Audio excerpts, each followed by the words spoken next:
Welcome to the Big Motor Small Blade podcast. I, as always, am Buddy Pulley. That doesn't change week to week. Joined by my co-host, Seth Dolby, Chuck Folsom with FrontStretch.com. I don't know why I didn't let you guys introduce yourselves this week. I'm fine with Go this. ahead and repeat it. I'm not repeating it. You heard the man. We've lost our speaking privileges, apparently. But he's trying to get ahead of our rambling. He's just gone ahead and I am. provoked. Yeah. God forbid they ramble for am. 5 sentences about their names. It's more like 5 paragraphs, Chuck. Let's be fair here. Yeah. About our names? Yeah. Here we go. We're doing it. We're doing exactly what I was inadvertently trying to prevent. There are dogs barking. I don't think the mic picks it up, so that's good. Hopefully anyway, yeah. We're off to a great start already. Kevin Harvick said he got that dog in him today. Oh my God. These word of the weeks. If you haven't listened to Kevin Harvick's Happy Pod or whatever the hell it's called, Happy Hour Pod, they come up with a word or phrase of the week for Kevin to say in the booth. Last week it was lit. This week it was he got that dog in him. And Kevin slips it in, and it is so seamless. But you always catch it because it's Kevin Harvick like reading off his millennial car. But anyway, I do want to start off by saying thank you to everybody who's subscribed and who's been viewing and listening all this year. We've had a very significant uptick in viewership and listenership this year. Just want to thank everybody for that. Thank everybody who subscribed. Keep doing that. Tell your friends. We do have some fun stuff coming down the pipeline. We're working on something with Chuck. I'm working on my own thing. Seth's got some projects he's working on. So I don't want to disclose exactly what that is because we tend to fall short sometimes. But make no promises and no one can be disappointed, right? Exactly. Listen or don't.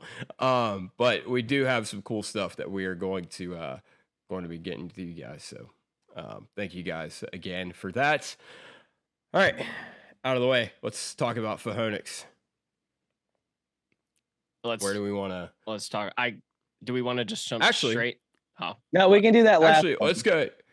Yeah, let's talk a little bit about the Cars Tour. Okay, we'll do that first. Were at let's do that first. We went to the Cars Tour race today at Southern National. It was the opener for the Cars Tour. Obviously, Chuck and I got new shirts. So I go to all of them. So if you're ever at any of them this year, come see me. But these two clowns decided to join me this week. So yes, clowns. Well, wow, that's harsh. Southern National is in Lucama. I think it's Lucama, but I'm gonna say Lucama. And so that's real cool. Dude, I've been going to Southern National. Well, I haven't been going continuously, but I went to Southern National for the first time like 15 years ago when Dale Jr. first started his late model program, and like Curtis Truex was running. Let's see, Jeremy McGrath, the motocross driver. He ran late models for a year with Dale Jr. Our SVG listeners might know Owen Kelly raced late models for Dale Jr. So I watched all those guys race at Southern National. So it's kind of cool. I've gone there a couple times the past year or so. It's fun time. Good track, great track. It's like a Bristol. Yeah, like an old Bristol. A lot. Yeah, I was gonna say old Bristol.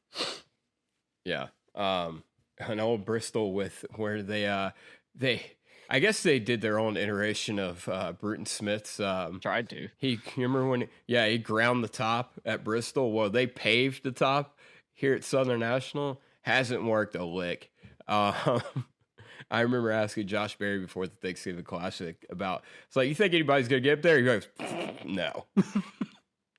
We can go more in depth on that later this week because I have thoughts, but we don't have all day. Yeah. Let's give a brief rundown of the race, Chuck. Give us a little something from that FrontStretch.com repertoire. So Chad McCumbee qualified on the pole. Brent Cruz qualified outside pole in his debut with Kevin Harvick Incorporated.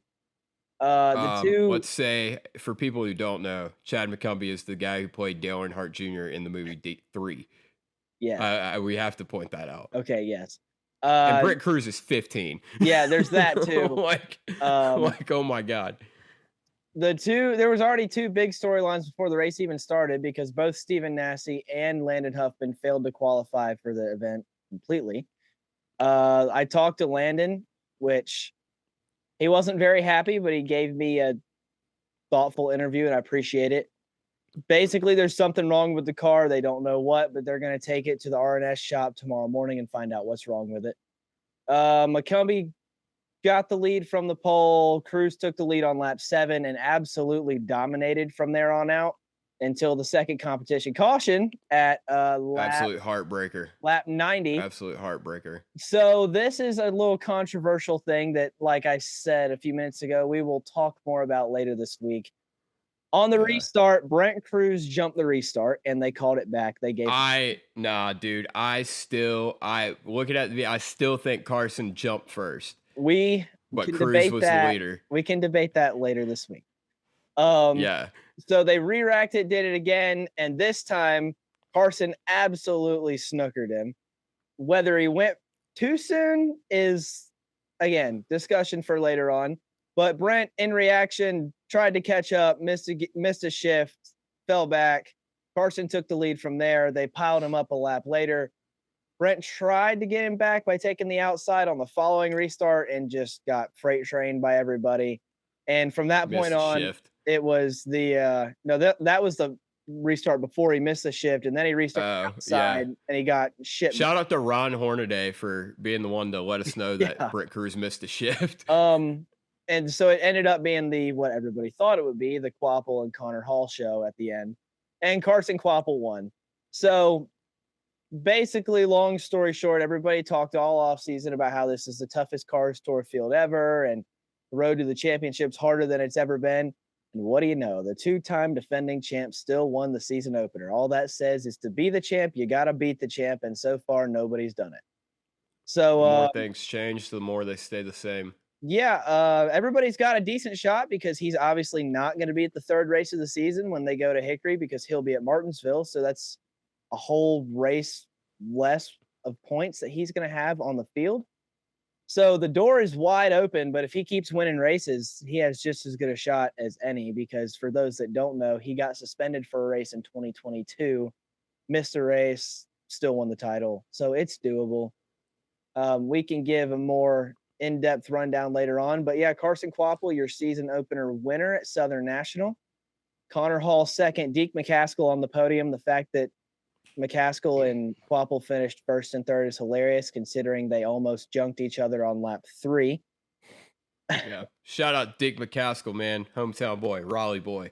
Quapple literally took flight off the left rear of McCaskill's car and they both finished on the podium. So shout out to R&S race cars and Junior Motorsports for building good race cars, I guess. Nothing short of a miracle that they didn't wad it up into turn 1 on that one. Oh my God, dude. Yeah. We're not exaggerating when we say that the 8 car was flying. Like it had at least 2 wheels off the ground. Yeah. But yeah, Cars Tour, that was fun. Today. Give me a Chuck story from today. Chuck story from today. Chuck have anything interesting happen? Oh gosh, I feel like you're trying to bring something up that I can't remember. I'm really not. I was just wondering. I figured you're a goofy motherfucker. I feel like something. Oh gosh. I mean, we were with Chuck all day. I think we'd know something crazy happened. He was alone down there in the. We were watching him the whole time and waving. That's true. Yeah, that's why true. were you We're watching? Chuck's biggest fans today. We look up. We're like, hey, that's Chuck. Hey, Chuck. Oh, I know that guy. Yeah, exactly. Yeah, exactly. You know exactly why. All right, Chuck, you're boring then. I don't know.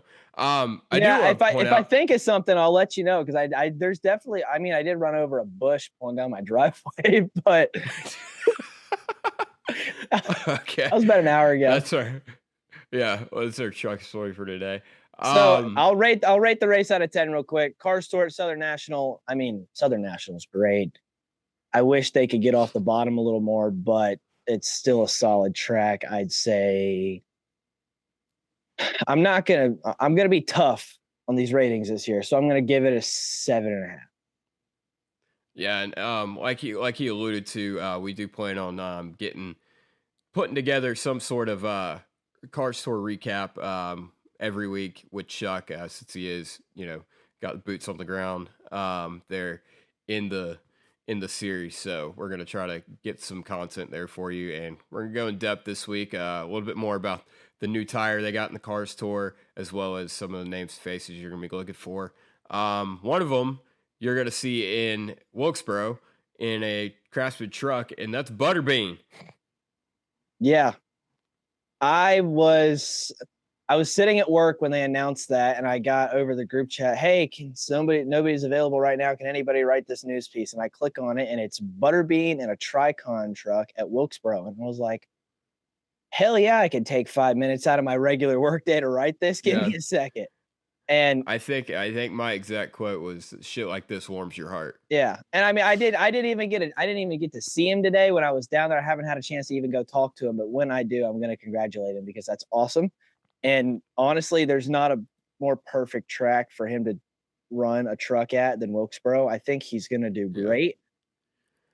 I think, and I was just going to say Butterbean. I mean, if you don't know who Butterbean is, one, he's got one of the coolest race cars out there. 2, great personality.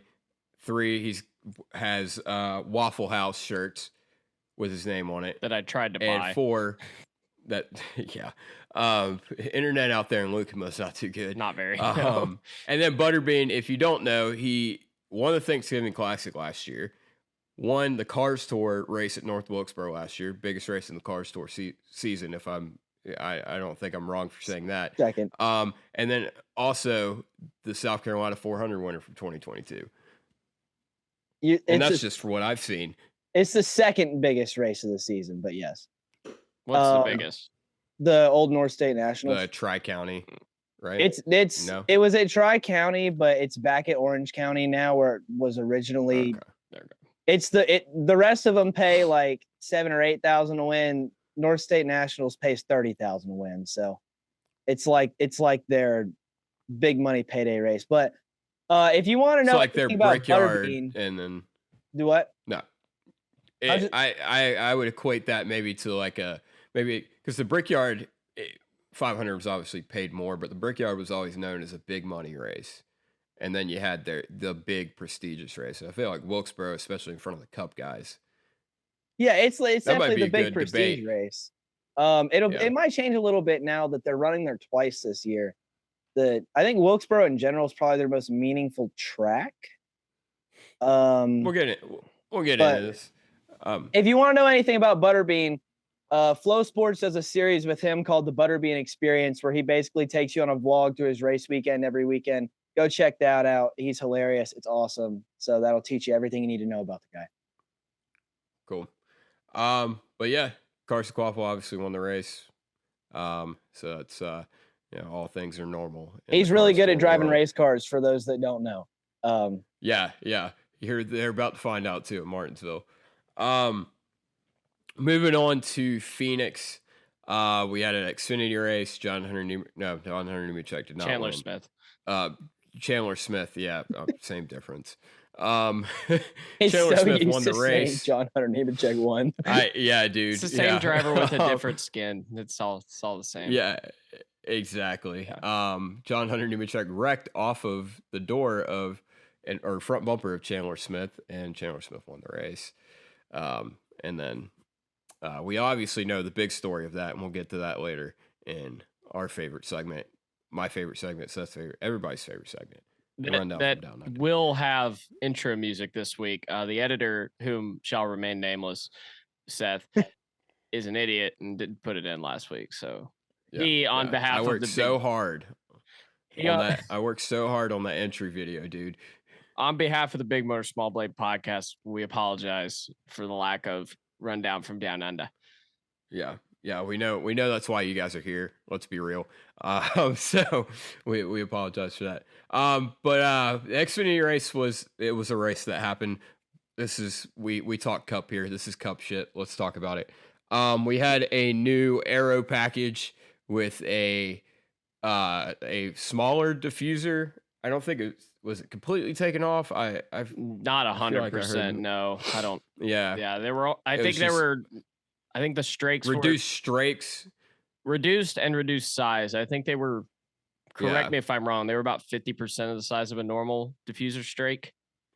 I feel like that sounds right. Yeah. Yeah. Was there a different spoiler or not spoiler? Or it was spoiler smaller, wasn't it? It was 3 inches compared to 4 inches. Not smaller than last year's short track package, but smaller than the intermediate. Yeah.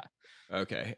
And then the there was obviously no mud flaps, but it was not. It wasn't the same. It was bigger than last year's short track spoiler, but it's smaller than the intermediate spoiler. Okay, gotcha. Yeah. And then no mud flaps, but more that doesn't really matter. But more importantly, as far as aerodynamic wise, there's no wiper on the front windshield. If you guys didn't know, the wipers they had were absolutely massive. It was like a 2x4 slapped on the windshield of the car, and it was a definitely an aerodynamic piece that which is something get rid of. Which is something I never understood, because especially in the previous gen era, I understood that it wasn't a mandatory. There wasn't a mandatory design for it or whatever, or there had to be like specifications for it, but it wasn't that strict. This year, or in the next gen era, that never made any sense, because it was like, you designed the part. And I heard there were some NASCAR officials like, it's just an aerodynamic device. And I'm like, yeah, just make one that's not. You guys are only NASCAR. Yeah. You guys only make the rules. What could we possibly do about this? Anyway. Yeah, well, I'll take them completely off, apparently. Yeah. I guess we'll jump right into that. I mean, that was really the main story of this race is how the package performed. Seth, you were the one blowing up our group chat talking about what the drivers thought of it and the initial thoughts from it from practice. What did you hear and what did you gather from that? Well, so I was intently reading as practice was going on, or after practice ended, I guess, on Friday, and pretty much the entire general consensus of the paddock was we made it worse. Now, that didn't really play out, I don't think, as a viewer, but that was the concern. I know there was a documented incident of Kyle Larson driving up to Austin Dillon and getting stuck, and then Austin Dillon proceeding to drive away after that. That freaked a lot of people out, but then also it came out that Kyle had, I think, 5 lap older tires than Austin. So maybe it was much ado about nothing. Hendrick wasn't great today, so I don't know. Maybe they just suck at Phoenix. Oh, wait. They do just kind of suck at Phoenix. So I don't know. Pretty much everyone said it was worse. And then we watched the actual race, and I would argue it wasn't worse. I would argue it was way better. Yeah. Ultimately, still, I feel like what we did today was expose at least the problem at Phoenix. And it starts and ends, it doesn't start and end, but it starts, and then most of it consists of Phoenix Raceway. It's bad. It just is. Well, let's talk about let's break this down into 2 pieces, because I feel like that's a whole discussion in its own. Fair enough. Let's just the aero package in general compared to another Phoenix race. I think this was a miles better than any Phoenix race I've watched in a long time. Yeah, I think so too. Or I think at least it was comparable to a last gen Phoenix race, which, to be fair, was a while ago at this point. I think this put us pretty close to that, in my opinion. Yeah, Chuck. I mean, I don't know. I thought it was fine. It wasn't like outstanding or anything. There was a couple instances where I was like, hey, he actually drove up to the back of that guy and passed him. It was Blaney passing. Who was Blaney passing? We sat there and watched it, and we're like, whoa. It doesn't matter. They were on board with Blaney, and whoever he was passing in front of Carson Hocevar. Okay, it was Hocevar. That's who I thought it was. Just drove right up to his rear bumper off it too, and just passed him. And I was now, like, was Hocevar on the same strategy at that point? Yeah, it wasn't during strategy. It was just okay. Yeah, he just passed him. Like, so there was a couple instances where I was like, hey, this is better, but I don't know. I hate all of it. So I'm like the biggest hater ever. So I'm really the last person you should ask about it. I just feel like, why are you on the show then if you just hate everything? I don't. It's just, I think my opinion is more formulated about the next topic because I think the package did better, but it's hard for me to discuss it because there's never been a package that I've ever liked at Phoenix. So then take it for what it is and just compare it to other Phoenix races. That's why I'm kind of waiting for us to move into the Phoenix thing. I think all of them suck. All right, okay. Go ahead, Seth. I'll take it, and then you can piggyback. Like I said, I thought it was miles better. Their air wash, it seemed to me at least to be non-existent. I mean, you saw so many cars. I watched the battle there, and it almost looked like Atlanta in 2001. There were 4 or 5 guys all right there, 2 and 3 wide, and you could run behind a guy through the center of the corner, and you weren't just stuck or you weren't just screwed by the aero wash. You're able to hold your position, and if you got through the corner better than the guy, you could stay with him, and you could get through a corner better than a guy if you were behind him. And we watched last year at Phoenix, the infamous incident with Ross Chastain and Ryan Blaney. And what did Ryan Blaney call Raw? Aero blocking son of a bitch or something? Yeah. I don't know if that was exactly close enough. Yeah. And there were no middle fingers to be had at the car in front of you because you could actually drive up and pass them this week. I think that, like I said, this was a miles better Phoenix race than I've ever seen. You saw a lot of comers and goers. I meant to look it up earlier because we had tons of lead changes. The tire they brought here was pretty good. Like, I think there's still some improvement to be made in the tire department, but I think we saw pretty good tire wear, and I think it's crazy because we were amazed that, oh, a guy could drive up and pass another guy. It's like, well, that's pretty, now that I think about it, it's pretty sad that that's what we're excited about. But I mean, compared to what we had, we've seen so many. We saw last year the supposedly, drastic changes they made to the short track package that, if anything, hurt it even more than it was in 2022. And this, I mean, I remember coming on this podcast and being like, why does NASCAR want to kill short track racing? Because it seemed like they did nothing and they're more interested in testing mufflers over the offseason. And now here we are, and I give them a little bit of credit. Now, I will want to, I feel that was too positive. And I'm not saying that because I'm a negative motherfucker. Hang on, most of the positive aspects of this that you listed happened in the first part of the race, like the first stage, like the first stage and a half.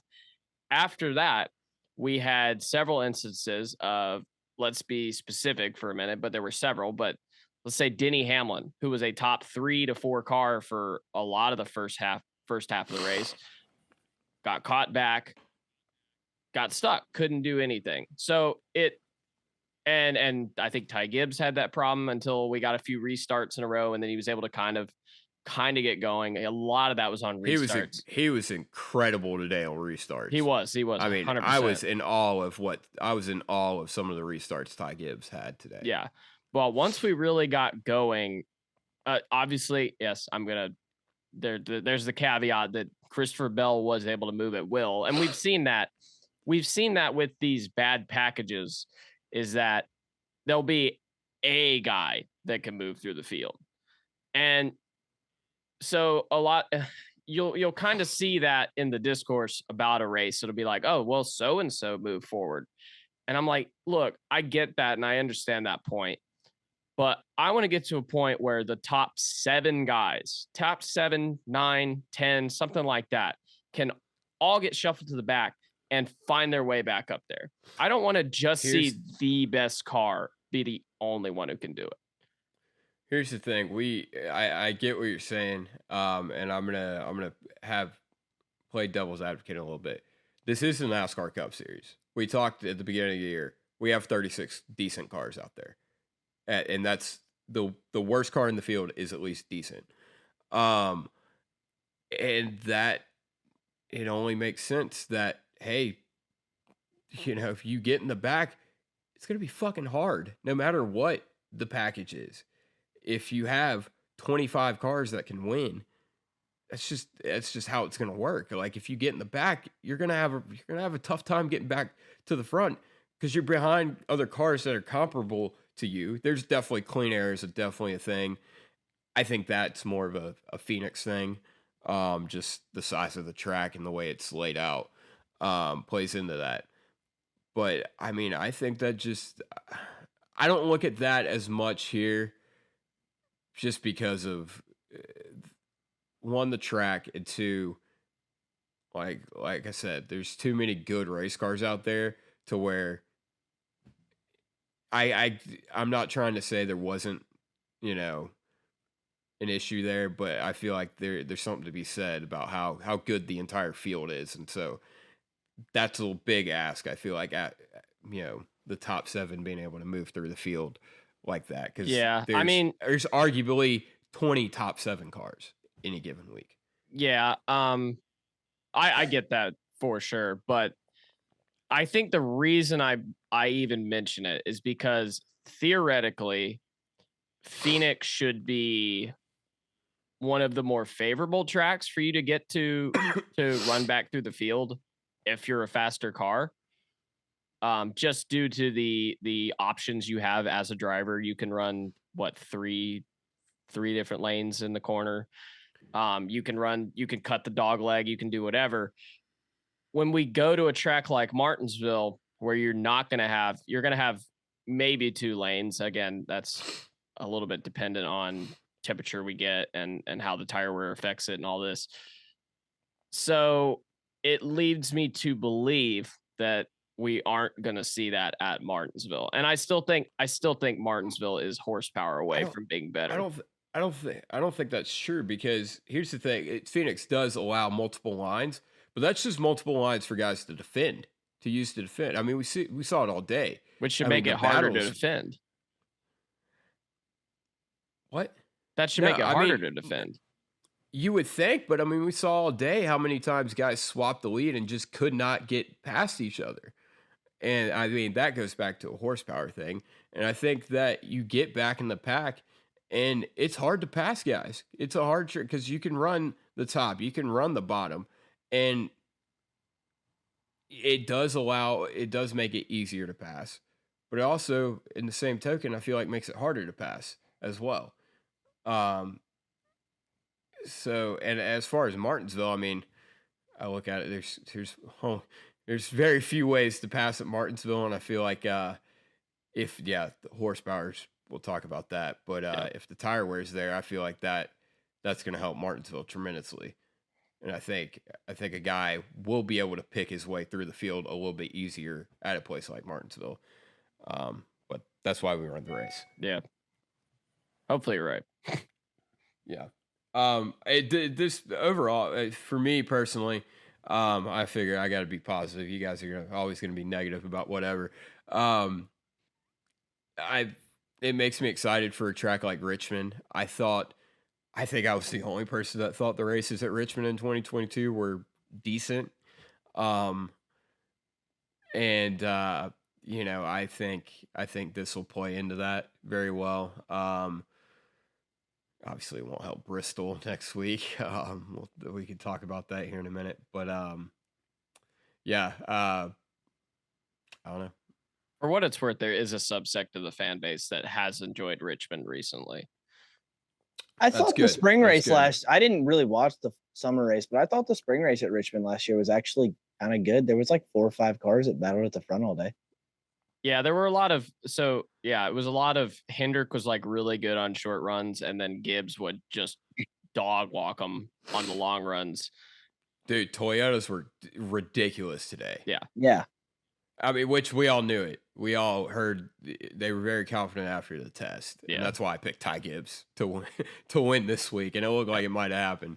I know I didn't formulate any kind of a thought earlier. It was definitely better than what we had last year. And it was better than what we had in 2022. It was probably level, kind of like, it's hard to compare the two because the next gen just drives so much different than the Gen 6 car. So I don't really like comparing the two, but for what they are, it's probably about the same as what we had in the 2021 races at Phoenix.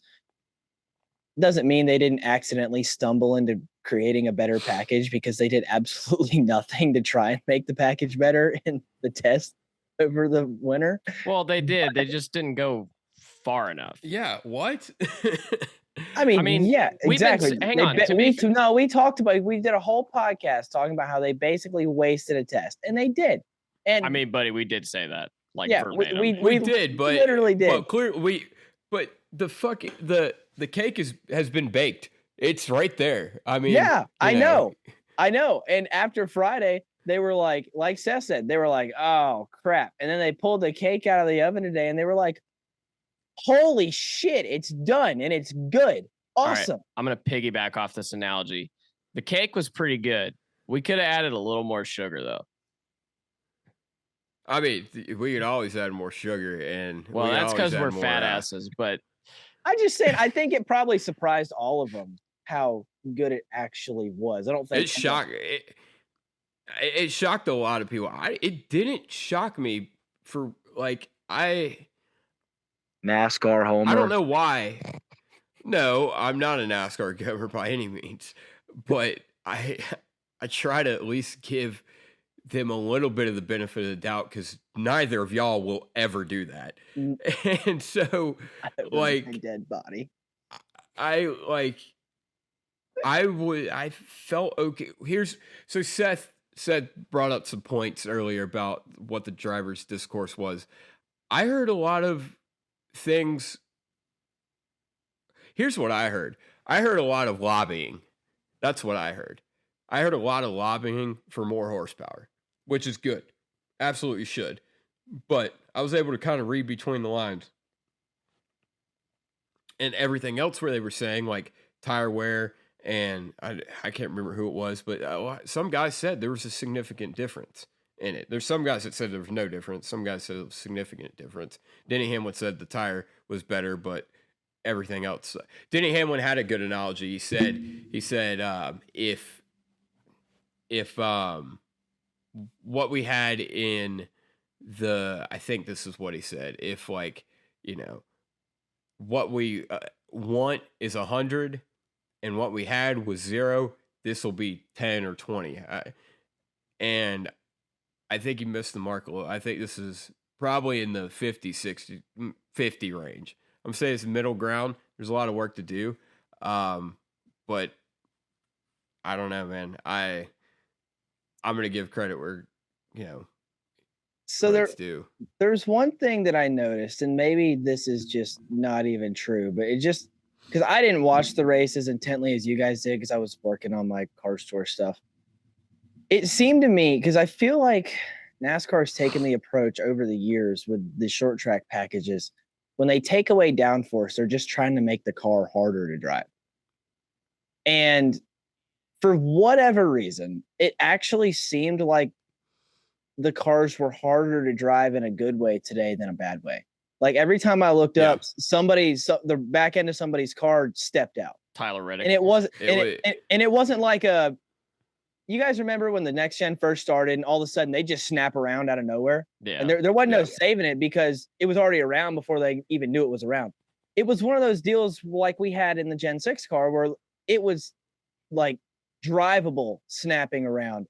and the cars weren't glued to the racetrack like we have had such a big problem with this car. I did enjoy that. Like Tyler Reddick about junked it off of 4 after Bell passed him with a few. We saw several single car spins. We saw Derek Kraus spin out on his own. You guys called him a scrub.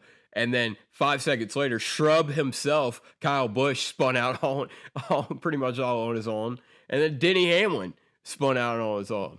I mean, every driver you just listed there is bad. Okay. All right. Before Buddy loses his shit, that is a positive in my mind. And I enjoyed seeing the guys actually have to wheel a car that was driving bad in a good way, if that makes sense. Yeah. I feel like, because you look at, I think we brought this up last week. You look at the 2017, 18 era, and the cars just got so hard to drive that they were just trying to hang on. They couldn't race, right? And I feel like we were moving so far in that direction with some of these packages we've been trying. And I think we mentioned a couple, maybe it was on the podcast after the Phoenix test in December, was maybe the option was, and ultimately this disproved this, but maybe the option was more horsepower and maybe more downforce, because of what we saw back in like 2014. Yeah, but more downforce, but in the right area. I feel like we're on the right track to having a great balance. Yeah, in what we saw with the lower spoiler and. Yeah, because the problem is we made a car that was essentially a ground effects car, and without any of the horsepower to compensate. So even by itself, it wasn't a handful. And then you get it around traffic, and it just didn't do anything. And there's too much round, squared off bodywork on a cup car for that to be a good combination. I kind of felt, and I had this thought, I think it was Friday after all this, I've kind of gotten to the point where I kind of feel like we need to have kind of high downforce, but in the right places. High downforce, like horsepower craven monsters. That's kind of where I'm at with it, because that was, and again, it sounds like we just, want to live in 2014, but what that package did was it allowed guys with testicular fortitude to go and put the car wherever they wanted to and just rip it and make it stick. And it caused them to race the shit out of each other. Yeah. In a positive way. Now it was hard to pass, but it was hard to pass because the driver talent was on full display. And I feel like getting rid of the most of the diffuser in this case, obviously the way the car is designed, we kind of can't really get rid of all of it, but getting rid of a lot of it, adding a little more spoiler height back to it. And now the consistent lobbying from everybody to get horsepower. I tell you this. Kevin Harvick said on the Dale Jr. download, this is way back in 2021. He said, everything you do to this car, and this was before we added more horsepower to it. This was back when it was still 550, but everything you did to the car, you did to the rear. You had to tighten the rear end. It was just the way the car was. It was so tight. And NASCAR, I feel like for so long, was trying to cut downforce from the front and cut downforce from the back.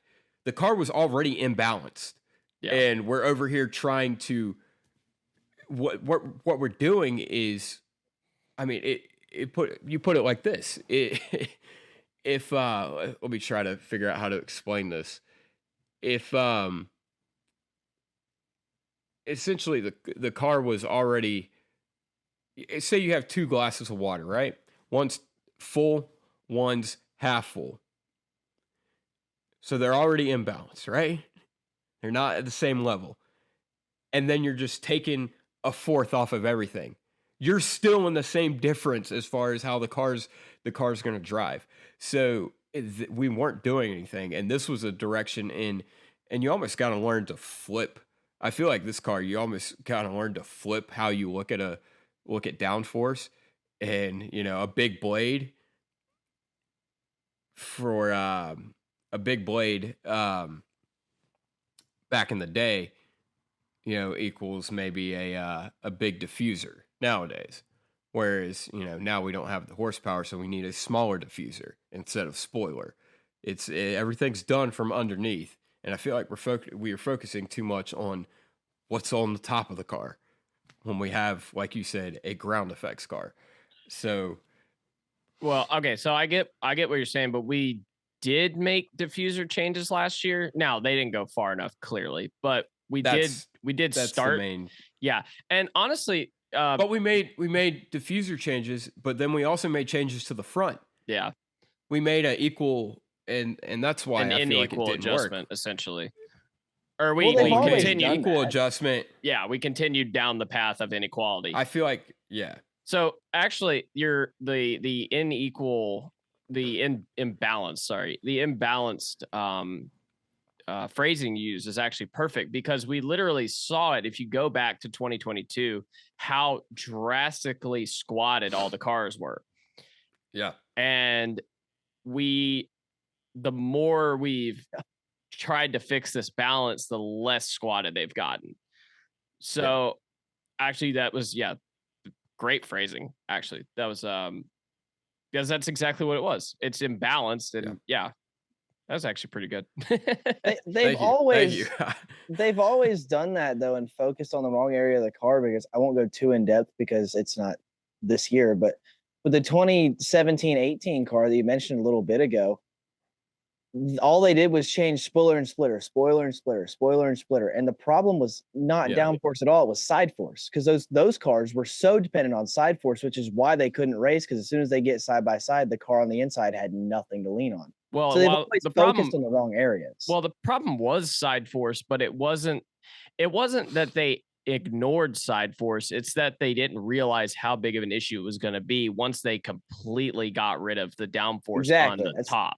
That it just kind of ties into what Buddy's saying, is they've always done the imbalance thing. They have never adjusted it equally. I think maybe their thought process is that, and we've seen it because they have to change, and in all forms of racing, pretty much you have to change your packages up fairly regularly, just because teams are so smart and they do such a good job of getting a handle on it. You always have to keep moving the needle, and essentially NASCAR on the old car just kind of opened up cans of worms that they weren't even really thinking about when they designed the car. And unfortunately, they kind of just when they designed this car, they were like, okay, we're not going to do that again. And great. They actually achieved that. They didn't do that, but it opened up a whole other issue that they also compounded by things like horsepower and tire width and brake packages and independent rear suspension. I still think we should go back on all of those changes. That's just me. Probably not just me, but I'm just going to leave that there. And so it looks like we've hit a peak in this whole aero wash cycle. And it looks like we're finally coming down the mountain a little bit. Yeah. And obviously we all know the line. What do we need to do to completely get down this mountain? We need to take tire width off of the car. Oh, wait, no, that's not it. It should be. We need to take brake size out of the. Oh, wait, no, that's not it either. We need to take the independent rear. Oh, that's not it. We need to put more fucking horsepower in the car. That's what we need to do. It isn't that fucking hard. Apparently, it's a phone call away. Trademark. And apparently, seriously, file for it. Yeah. Apparently, according to Denny Hamlin, that is just a phone call away, and it could be done by next week. I mean, that's what Doug said in the offseason. Give me the fucking phone number. I'll call him. Yeah. Like seriously. Like, dude, Kyle Busch leaked Steve O'Donnell's email last year. Where do I need to go on the dark web of NASCAR to find this phone number? I will AI deepfake all the owner voices and say, I want more horsepower. I'll pay for the shit. Like, I feel like with where we're at now in the sport too, if we don't get it like next year, it's never going to happen because there's so much momentum behind it right now. Like it feels like we're there and it has to happen because I don't fully agree with that. Oh, I'm sorry. I keep cutting you off and I'm really sorry. No, it's okay. I don't fully agree with that because I feel like whenever we get a hybrid component in it, we are like, that is absolutely going to bring in some sort of added power and torque in some capacity. So I don't feel like necessarily if we don't get it right now, there's no reason we should not get it next year. Actually, fuck it. Do it mid-season. Do it next week. Yeah. Please. Yeah, I mean, good Lord, we know. Here's the thing, Bristol. We all know it's gonna suck next week. It's gonna be bad. Like, I'm sorry for everyone listening that maybe doesn't know.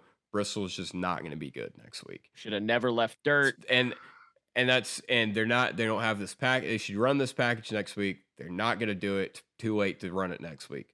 There's no excuse why we shouldn't have this package at the night race. Zero excuse. Agreed, but I still don't. It wouldn't have the full desired effect at Bristol. It wouldn't. We have, but it would be better. 2/3. We have 2/3 of the pieces right now. We have a third.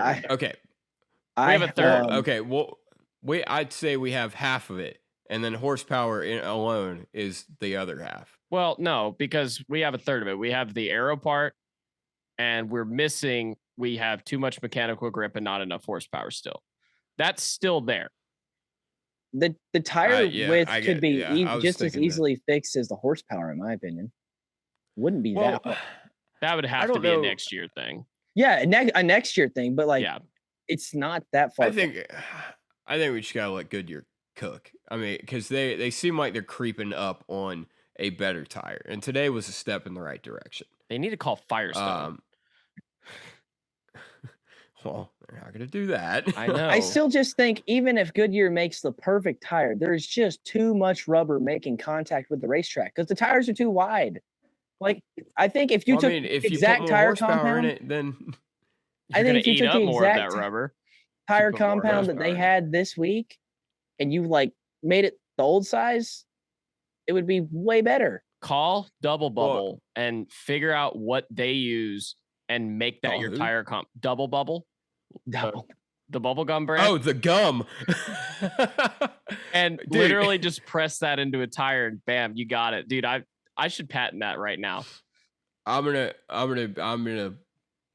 be real with you. They're not gonna shorten the width of the tire. They're not going to do it. But they're not going to do it. It's a lost cause. What they can do is add more horsepower and build and keep moving in the right direction of bringing softer compounds to the racetrack. Or I think they had thicker tread this week. That was their thing, to build more heat, to burn off more rubber.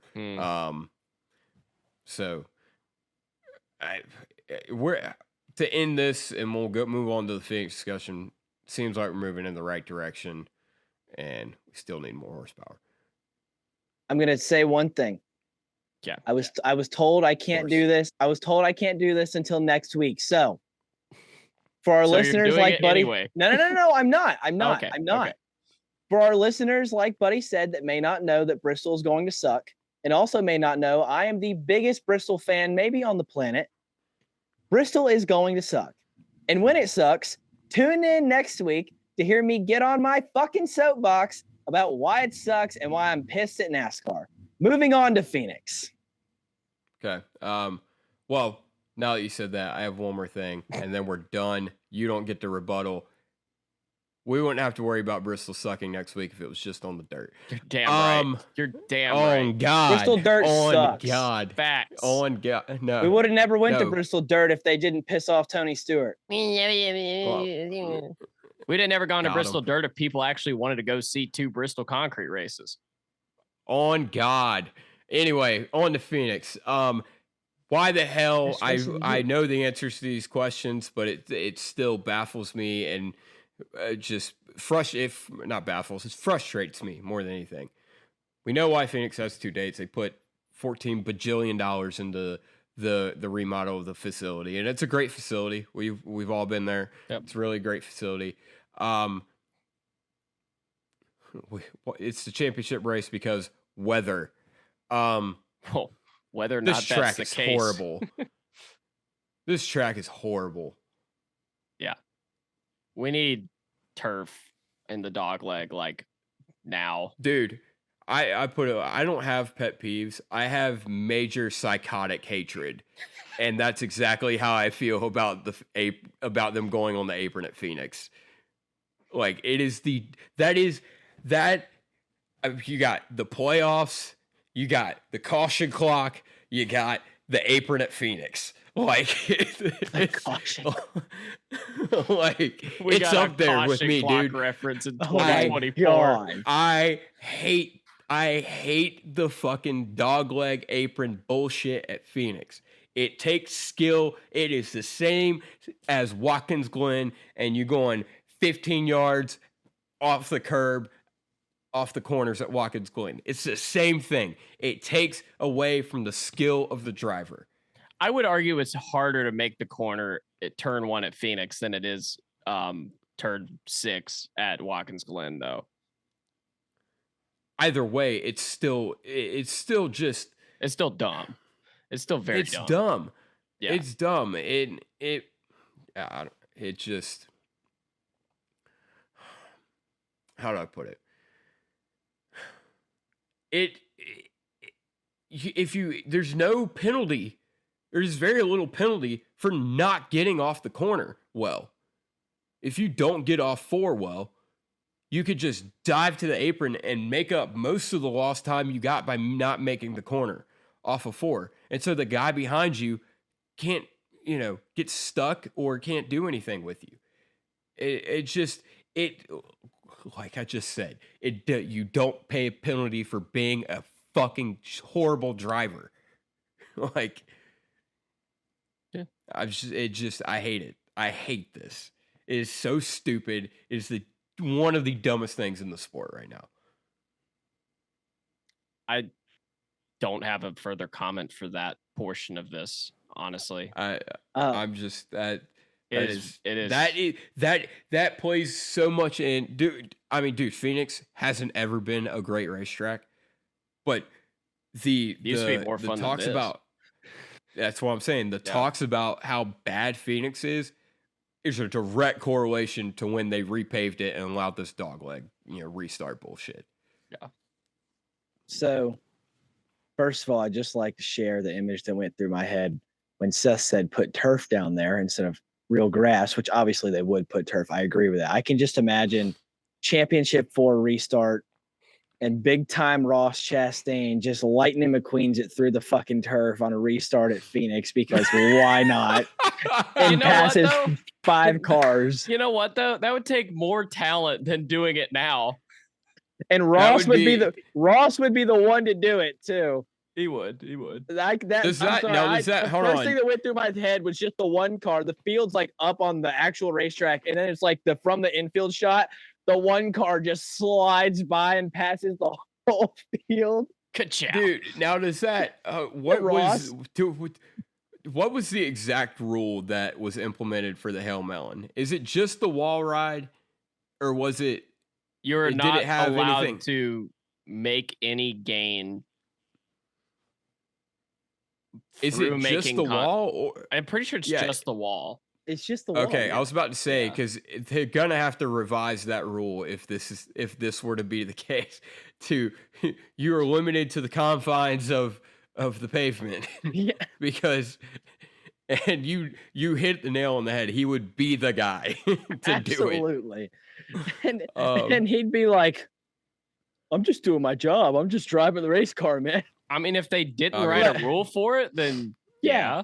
Oh, yeah, 100%. My thing about Phoenix now that we've gotten that out of the way, I'm glad I shared that.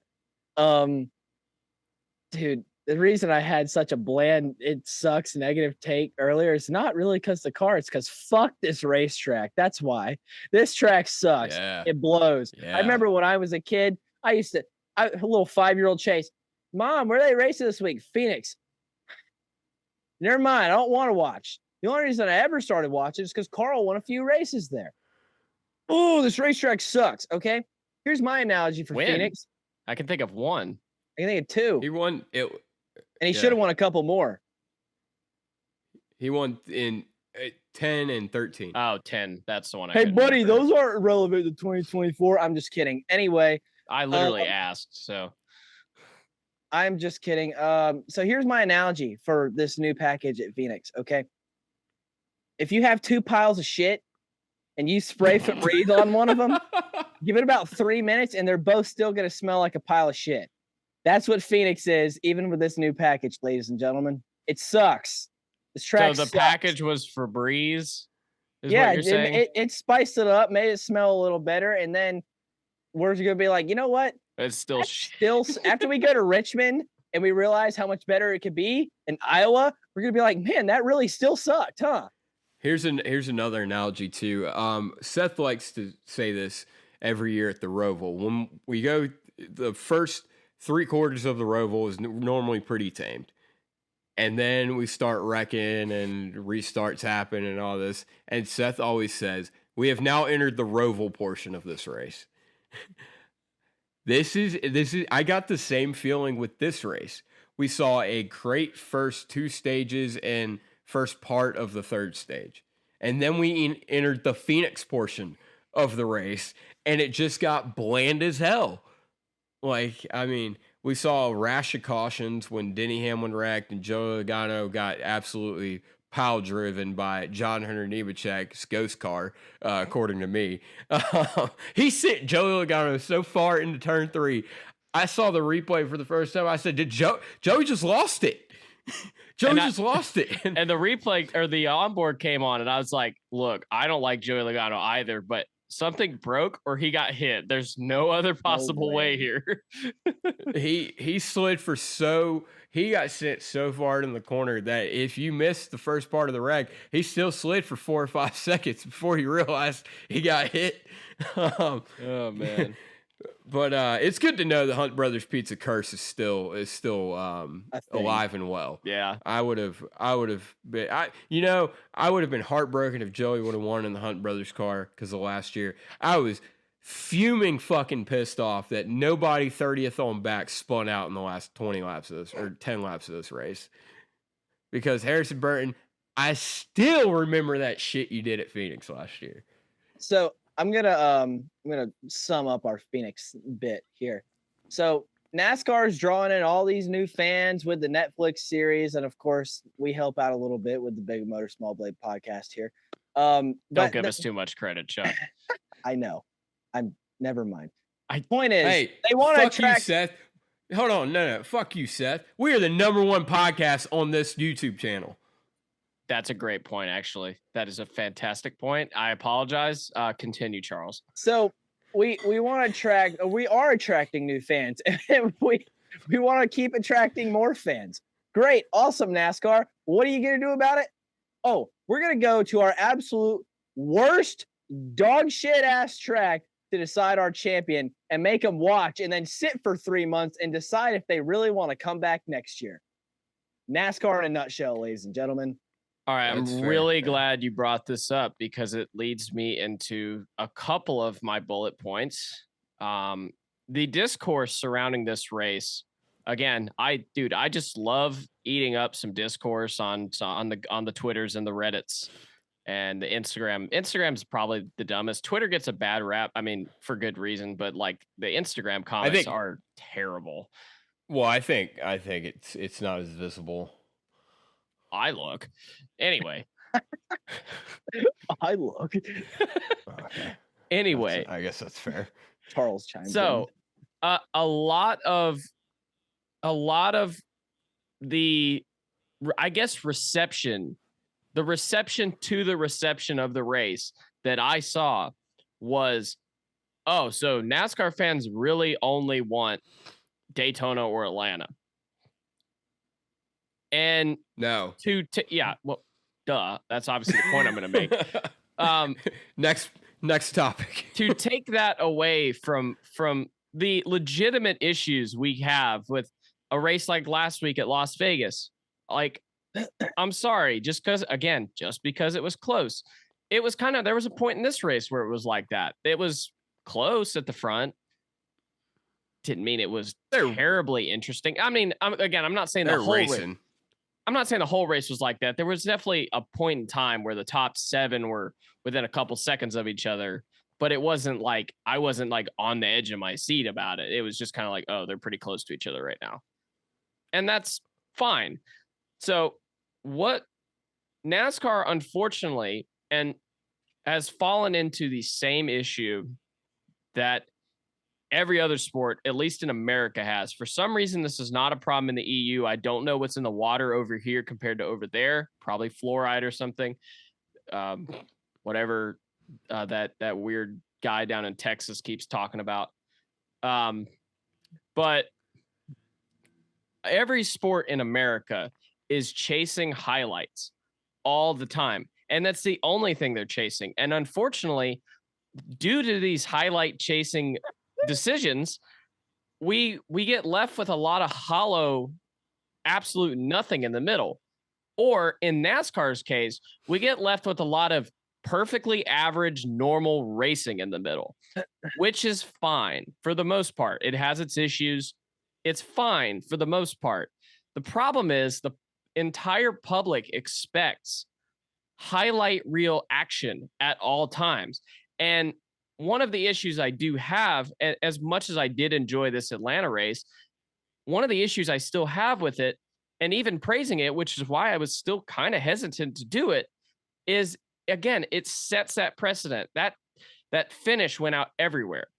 And it was a highlight. And that whole highlight reel was highlight reel stuff that you would see in a compilation or something, which is fine if people didn't expect it every week. And for some reason in America, people expect it every week, which is kind of why I'm glad we're getting some international audience in through Shane Van Gisbergen. They probably understand, hey, sports are real. Like, it's not always going to be that way. And again, not to particularly pick on NASCAR in this case, because it's literally a problem in every sport right now. Football continues to make their game as hollow as possible to get Patrick Mahomes 90-yard touchdown throws every week. Chiefs. Basketball is literally just 3-point highlight reels. Like, that's all they're going for at all. Baseball literally juiced the balls up to get more home runs because no one can appreciate a pitcher on a hot streak. I don't understand how soccer ever even kind of started taking off in America, because like, it's not an Americanized sport. Americanized. Sorry, that wasn't supposed to be 2 words.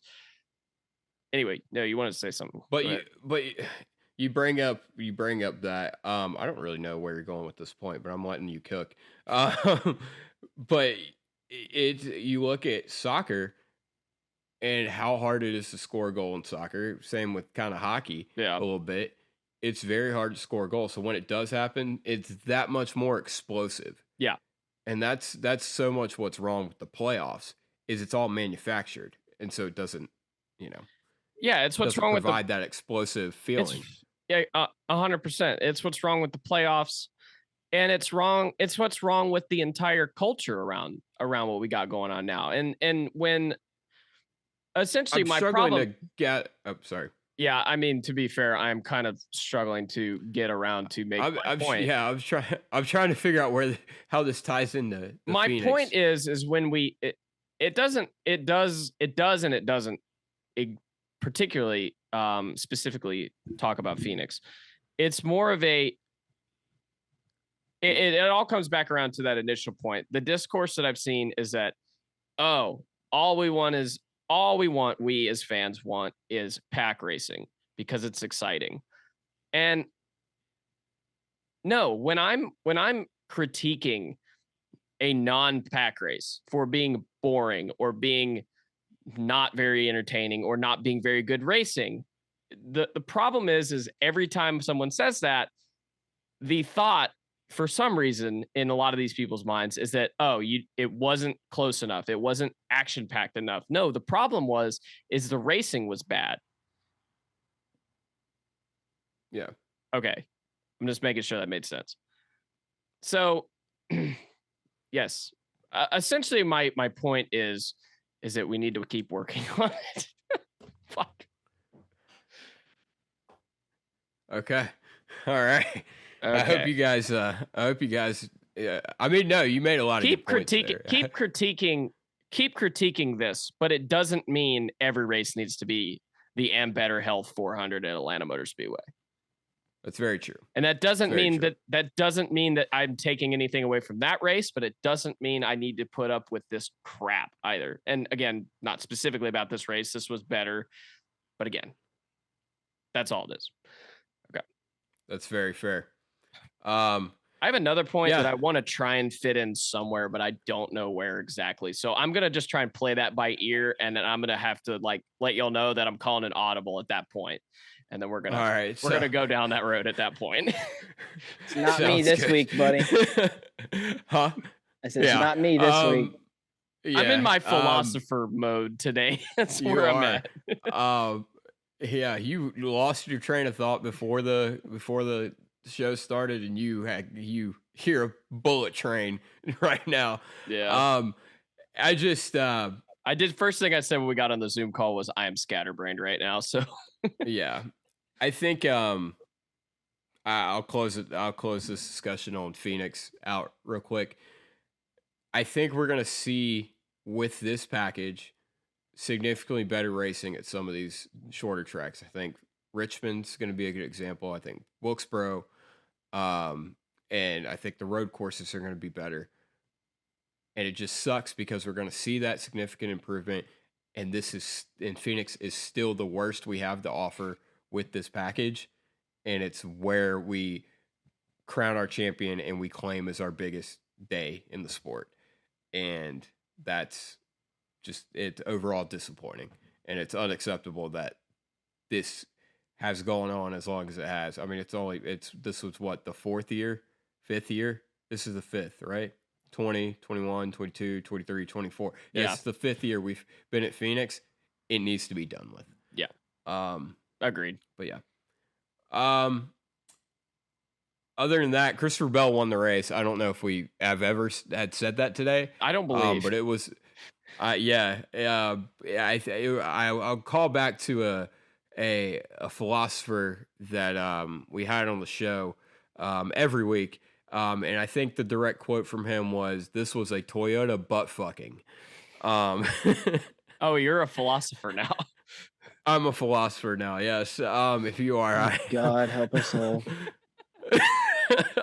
But that's exactly what it was. I think if you're paying attention, I think you kind of figured out that was what today was going to be. And yeah, I mean, Truex led a bunch. He had to pit. Hold on, let's talk about that. What the hell was that pit call Martin Truex made? It seemed like he banked, instead of let's pit now. He's like, no, I'm gonna here, Martin. Out the answer you can have it in the moment. You can have $1 million, right? Here's how I'm gonna try to. We're rolling with the analogies today. I'm about to fuck it up. I have a great analogy later, so I can't wait to roll it out. Yeah, I mean, it's like, here, Martin, you could come in here and we'll put it like this. I'm gonna clip that. You could come sit down at this roulette wheel, and we've painted all the slots black. Put all your money on black, roll the ball, and here's your Phoenix victory. Or you could go to the one next to you and you could roll it again and wait for a caution. Was he going to win this race? If he would have pitted, he would have been on the same strategy as Bell. Bell was faster. He would have had a better shot than pitting. Yeah. Like I said, I was going to screw up this analogy thing. Essentially, what they did was, instead of pitting, they were like, "No, we're banking on another caution." And then it didn't come, and then they had to pit and lost the race. Crazy thing is they still finished 8th. They did still finish 8th. Yeah, they had 70 lap fresher tires in the field at the end. I'd hope so. Yeah, I mean, it didn't make any sense to me. And I feel like this is not the first time James Small has made a pit call that just didn't make a lick of sense. James Small's not a great crew chief. That's true. I figured it out. That's the whole reason. Yeah. Anyway, that was just something I wanted to point out. I apologize for my my shitty roulette example there. Yeah, Christopher Bell ends up winning the race. Which race was dominated by Joe Gibbs Racing and Tyler Reddick. Did a non-Toyota lead anything today?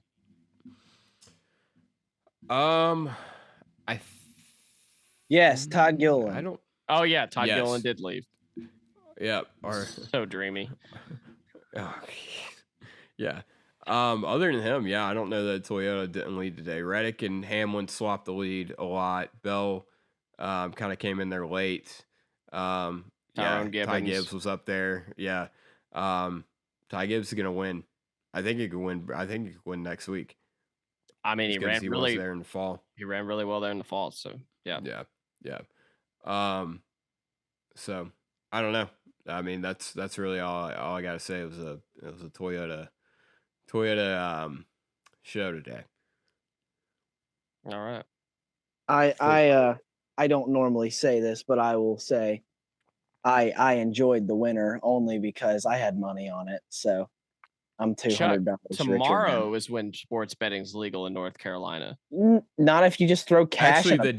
Actually, hang on. The day this podcast comes out is the day betting becomes legal in North Carolina.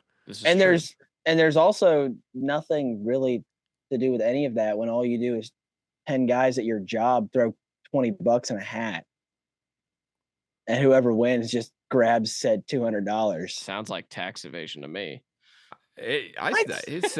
This sounds like filming your interaction with a lady of the night and calling it a movie instead of the illegal act that it is. That's what it sounds like to me. What? I mean, we need to stop with these analogies. It's the details that make it illegal. Yeah.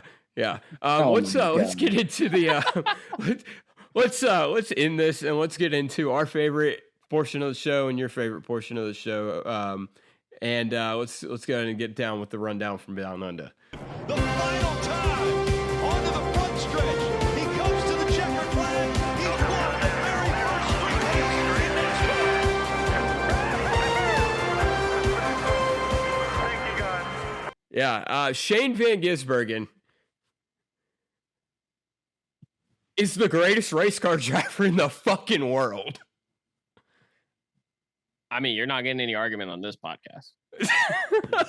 Dude, he finished 6th in this race.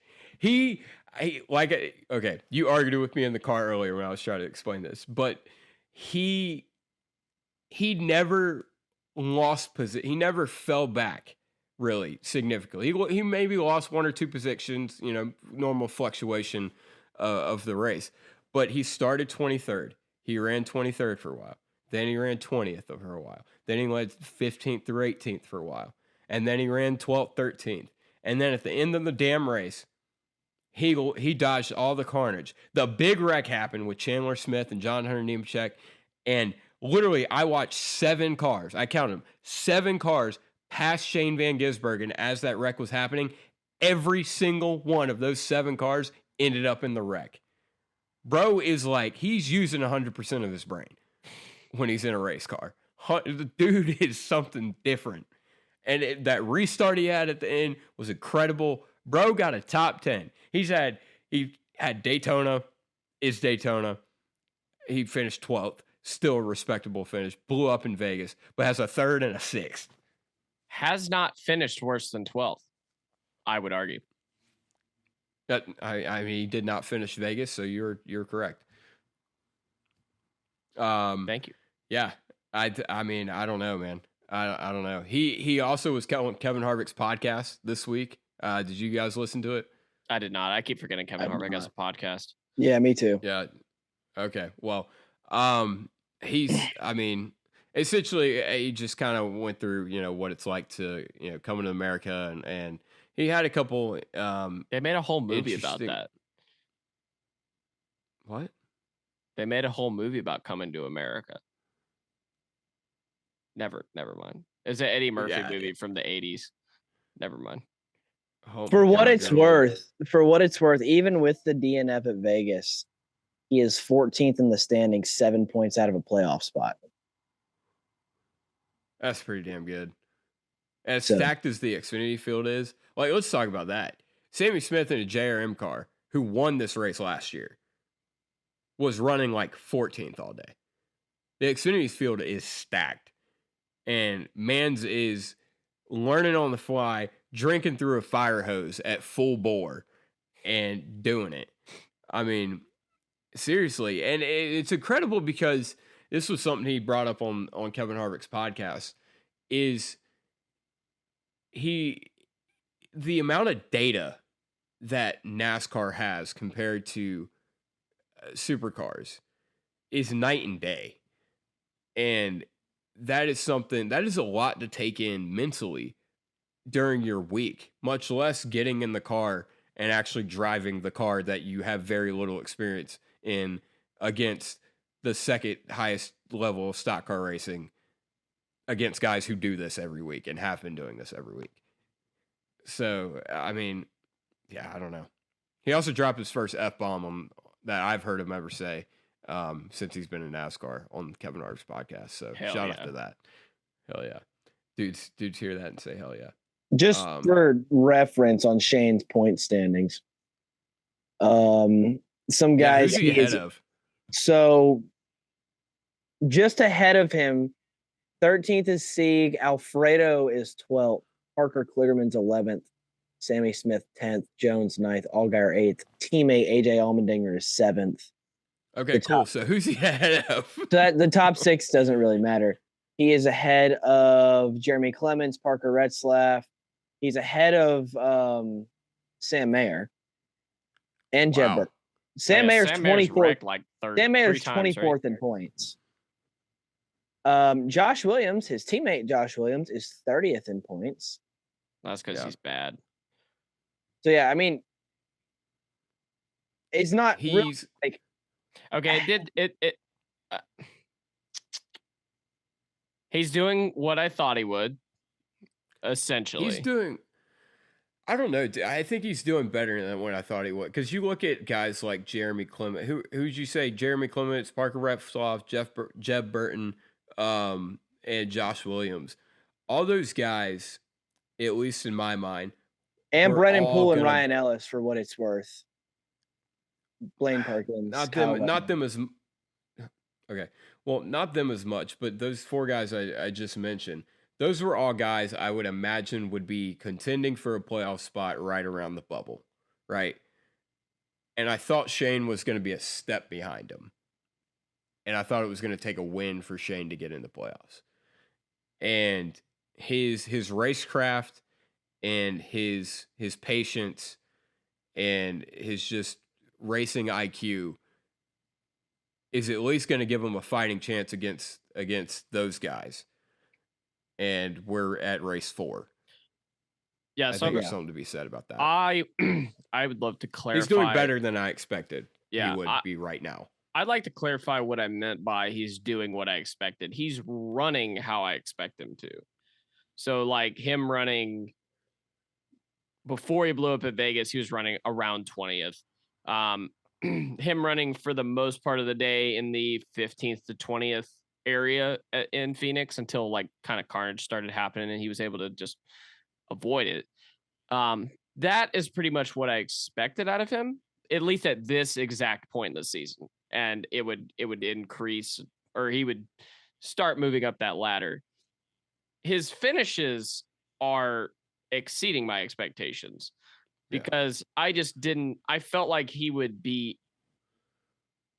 with where he was going to be running, he would be in the carnage, and not through any lack of racecraft or anything, just because that's how it is. But his racecraft has been such that despite all that, he is in the carnage. He is where it is, and he's still avoiding it. Well, and that's the thing. I think a lot of the criticism around SVG in Chicago was people tried to discount it because, oh, he didn't, it was a clean race and he didn't have double file restarts to deal with. He didn't have to deal with the normal chaos that is NASCAR. And so far, he's run 2 super speedways, done exceptional at both of them. He made some mistakes at Daytona, but you know what? He rallied home for a decent finish. Vegas, he never had a shot, right? Yeah. And then here we are at Phoenix. I just told you about how terrible the apron and the dog leg on the restarts are. How terrible, how chaotic that is, and how much that devalues a racing driver, in my opinion. And that was every opportunity for a guy as inexperienced as Shane Van Gisbergen is at this to get caught up in someone else's mess, get put in a position that he doesn't want to be in, get used up, and he didn't do it. And he navigated it perfectly and was able, at the end of the race, he was able to get into a position where he could be aggressive and be, instead of on defense just trying to ride around, he could be on offense. And I think it can't be stated enough how good he's doing right now. Agreed. Yeah. Other than that, I think that's all for the SVG report. I think they're off next week, right? And then yeah. What? The next SVG report is going to be when he sweeps the weekend at COTA. Oh yeah, it is COTA. I was like, wait, Martinsville, we're going to be there. That's cool. He's not sweeping the weekend. I will say this. I still think for him to make it, it's going to take a win in the playoffs. I think that's likely. Just because I won't list all the names, but other than Kligerman and Alfredo in front of him, the top 10 is the 2 Gibbs cars, the 2 RCR cars, the 2 SHR cars, 3 JRM cars, and AJ Allmendinger. That's the top 10. So and now I you're expect fighting Sam Mayer to win. You're fighting for 2 spots, and Sam Mayer is 24th in points right now. I think Sam Mayer is going to win a race. So you're really fighting Alfredo and Parker Kligerman and Jeremy Clements for a spot. And not saying that I think Shane's a worse driver than them. I just think they're, at this point, while Shane is still getting up to speed on the ovals, they're more well-rounded and have a chance to get farther ahead of him, to where it'll be way easier path if he can just win one of the road courses. Well, here's the thing. I think you are right, but I am going to point this out. We saw a SHR car and a junior motorsports car miss the playoffs last year on just points alone. So this is true, but I think that same SHR car is 4th right now in points. He's not missing this year. But I'm just saying. No, I get what you're saying. Anything can happen. As an example, yeah. But yes, like I said, COTA next week. Or not next week. The next race for Shane. It'll be his first Cup race of the season. And then obviously the Xfinity. We finally get to see the all-out brawl of the century. Logan Paul and Mike Tyson, no. Shane Van Gisbergen and AJ Allmendinger at COTA. Let's fucking go. So that's 2 weeks. I think it's 2 weeks. Yeah. Yeah, 2 weeks. Okay. Yep. And yeah. So that's it for that. I think we're on to the accolades. Sundress and dumbass. All right.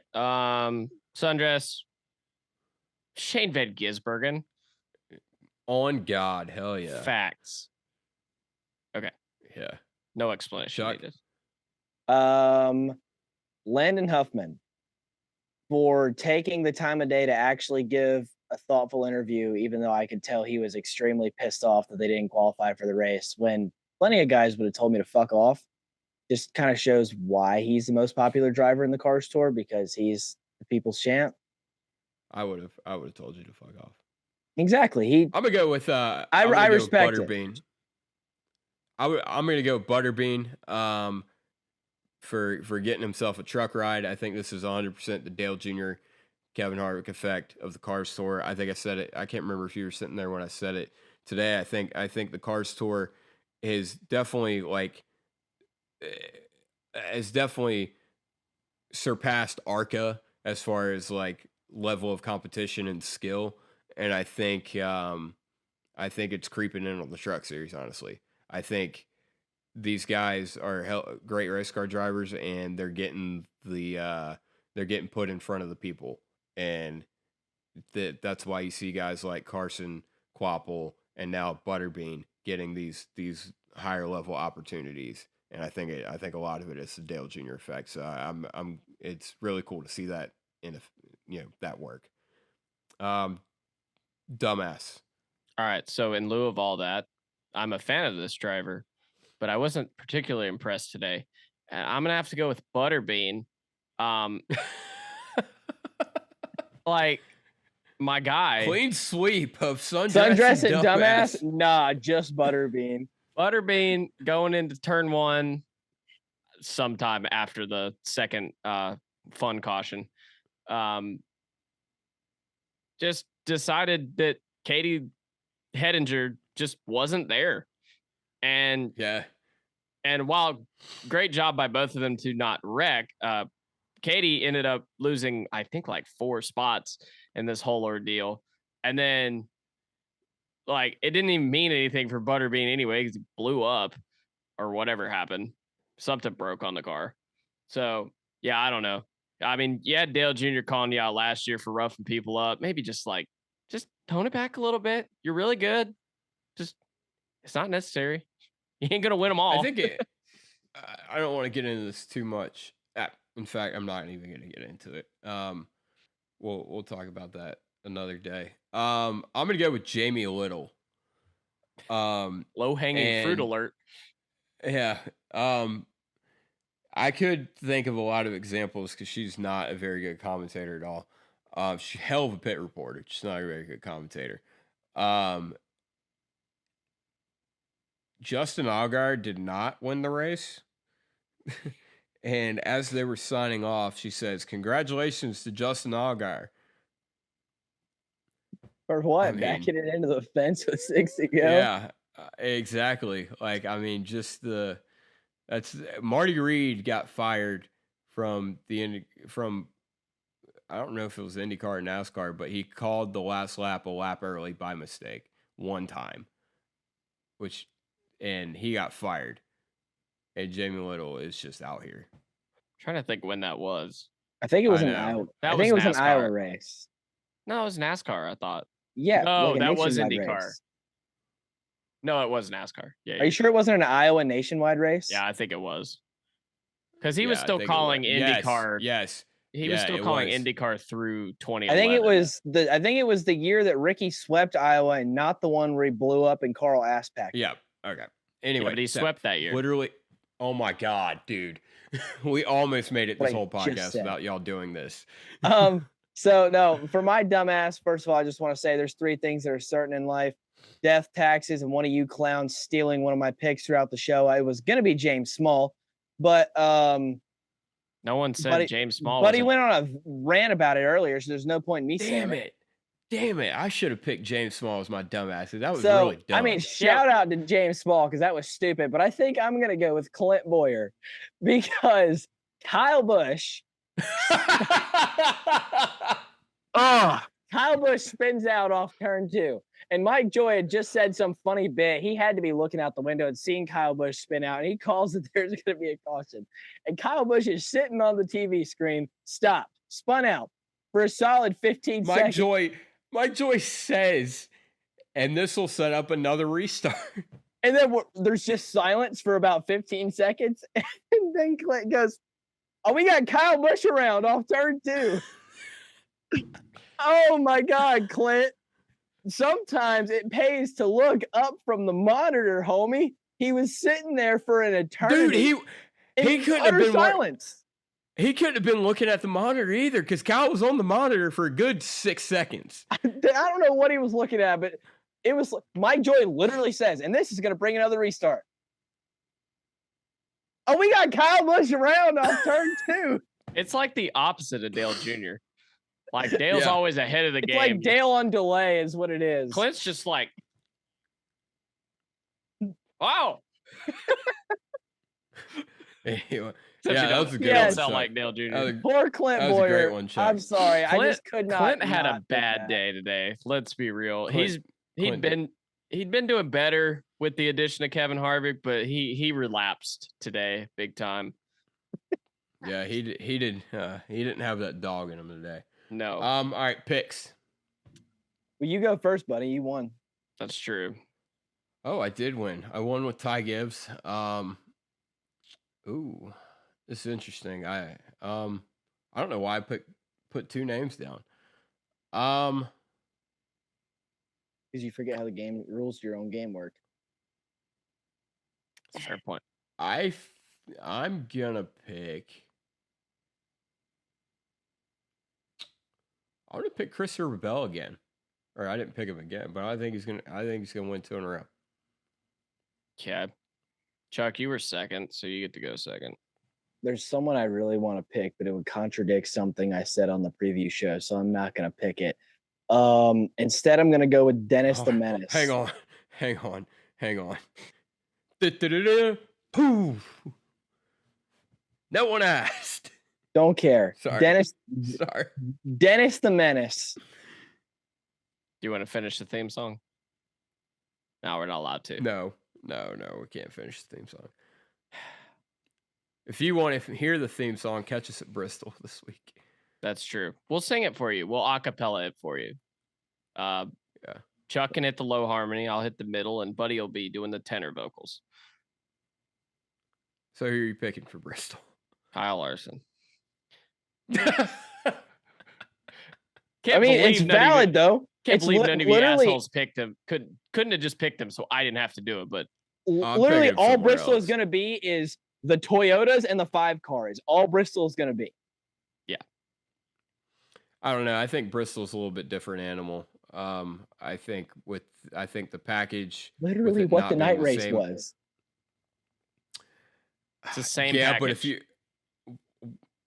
Well, Kevin Harvick almost won the 2022 Bristol night race, and then 2023 he brought a street stock. Wasn't exactly the same package, but Kyle Larson almost won the 2022 night race as well, and then almost won the 2023 Bristol night race. So I'm just saying, like, the combination of Joe Gibbs Racing and Kyle Larson led all but like 3 laps of the Bristol night race last year. So I'll put it like this. I think that if it's that, I don't chalk it up to the new noses on the Toyotas like I think it was today. I'll put it like that. Yeah, it'll be just down to raw pace. There's a different man behind the curtain on that one. Now, Bell for pole, I might actually bet on.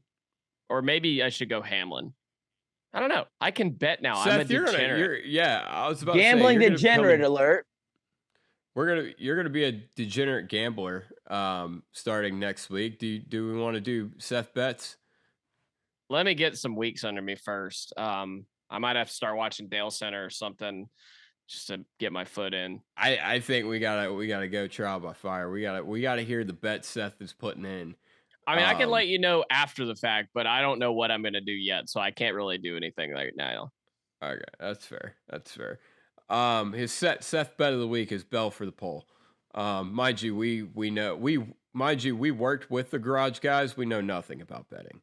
Well, yeah, it hadn't been legal here in North Carolina for a hot minute, so I didn't really care that much. It was like occasionally we'd go to a state where it was legal, and I'd throw a bet in. And all right, okay. So since it seems like we're trying to wrap up, yes. I would like to pivot briefly, if you would allow me a couple more moments of your time. Briefly pivot back to last week's podcast where we were talking about the differences in racing. So for the second week in a row, I watched F1, and by watched F1, I mean for about 20 laps, and then I forgot I had it on. But anyway, Buddy made an analogy during that podcast saying that different racing series were kind of like comparing basketball and baseball. And I found a better analogy after this. So most of the main sports are derived from the same thing. They're all derived from soccer, or football.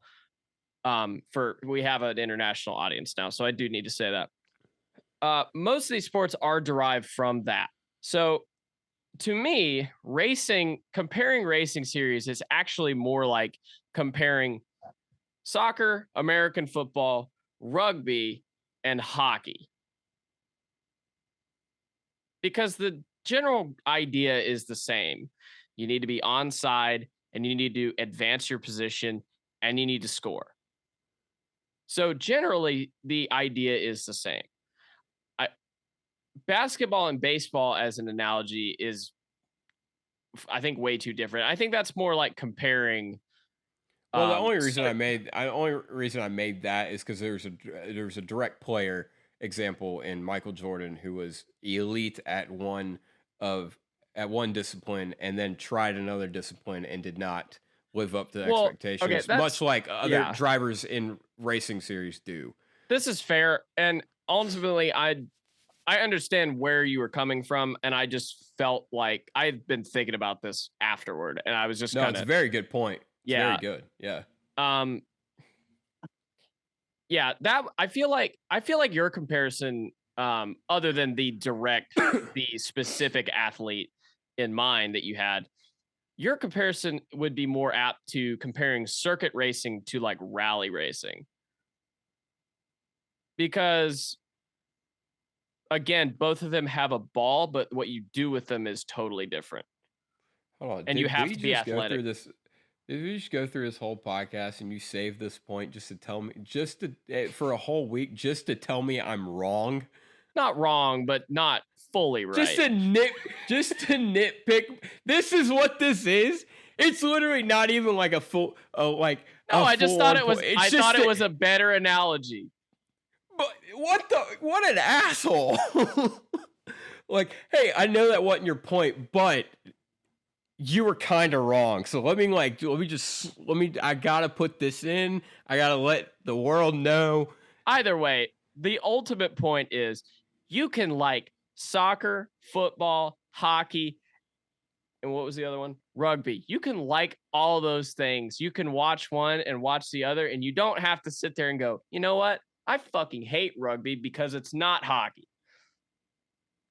So watch some varying motorsports and stop shitting on everything, people. Okay. That's my whole point. It's not about Buddy being wrong. Believe it or not, everything I do is not about Buddy being wrong. I beg to differ. Shut up, Chuck. I was about to say, I couldn't tell.